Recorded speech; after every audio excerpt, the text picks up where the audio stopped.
Avant d'aller en profondeur dans la méiose, nous allons faire une petite comparaison entre mitose et méiose. Dans la mitose, on commence avec une cellule avec un nombre diploïde de chromosomes. On va du coup écrire 2N, ce qui représente le nombre diploïde de chromosomes. Pour les êtres humains, ça signifie 46 chromosomes. 46 chromosomes pour les humains. On a 23 chromosomes venant de notre père et 23 chromosomes venant de notre mère. Et comme ça nous fait 23 paires de chromosomes homologues. Nous avons bien 46 chromosomes. Après le processus de mitose, on obtient deux cellules exactement identiques à la cellule mère, à la cellule originale. On a donc deux cellules maintenant, et chacune d'elles a un nombre diploïde de chromosomes, donc 2N à chaque fois. Et alors ces deux cellules sont en fait exactement comme cette première cellule. Elles peuvent à nouveau faire l'interphase, grandir, répliquer leur ADN et les centrosomes, encore grandir et à nouveau faire la mitose. Et ça, c'est en fait comme ça que tu peux passer d'un organisme unicellulaire, composé d'une seule cellule, à un organisme multicellulaire, comme toi. C'est donc comment tu deviens toi. Ça, c'est la mitose. C'est un cycle. Après que ces choses ont apparu avec la mitose, elles peuvent elles-mêmes réaliser la mitose. Maintenant, que se passe-t-il dans la méiose ? La méiose. Que se passe-t-il lors de la méiose ? Dans la méiose, c'est quelque chose d'un peu différent qui se passe. Et ça se passe en deux phases principales. On va commencer avec une cellule qui a un nombre diploïde de chromosomes, et on va avoir l'interphase et la réplication de l'ADN. Et puis après ça, on va passer à la méiose 1. Avec la méiose 1, on va obtenir deux cellules qui ont maintenant un nombre haploïde de chromosomes. On a donc deux cellules qui ont chacune un nombre haploïde de chromosomes. Donc ça nous fait ici N chromosomes et ici aussi N chromosomes. Si on parle d'êtres humains, au départ on avait 46 chromosomes, donc ici maintenant on en a 23 et là aussi on en a 23 dans chacun des noyaux. Mais ce n'est pas fini. Chacune de ces cellules va maintenant passer à une autre étape qu'on appelle la méiose 2.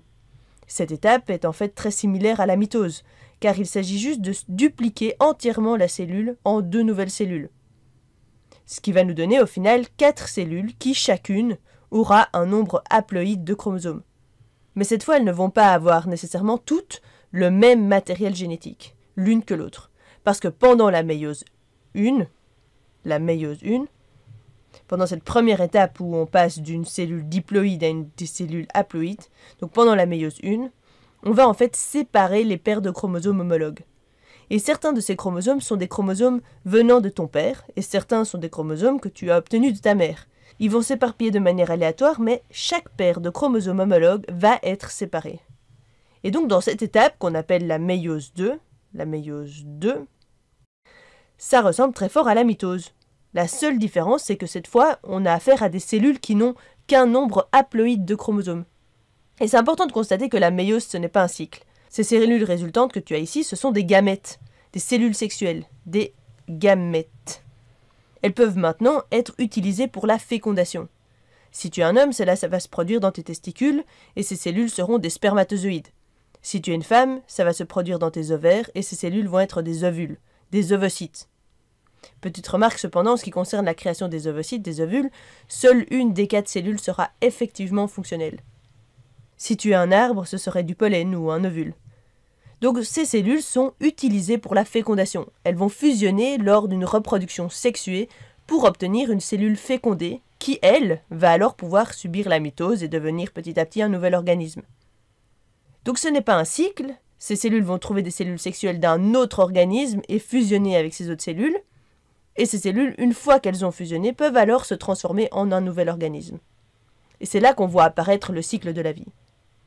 C'est donc différent de la mitose qui peut simplement continuer à avoir lieu directement. Ces cellules-ci, elles sont exactement les mêmes que cette cellule-là, tandis que ces cellules-là sont différentes de cette cellule-ci. Maintenant, où est-ce que cela se passe dans notre corps ? Eh bien, ça, ce sont les cellules qui composent la majorité de notre corps, ce sont les cellules somatiques. Et ceci, ce sont les cellules germinales. Et comme je l'ai dit, pour les hommes, ça se passe dans les testicules, pour les femmes, ça se passe dans les ovaires. Les cellules germinales. Et les cellules germinales peuvent faire la mitose pour créer de nouvelles cellules germinales. Ou bien elles peuvent réaliser la méiose pour produire des spermatozoïdes ou des ovocytes, donc pour produire des gamètes.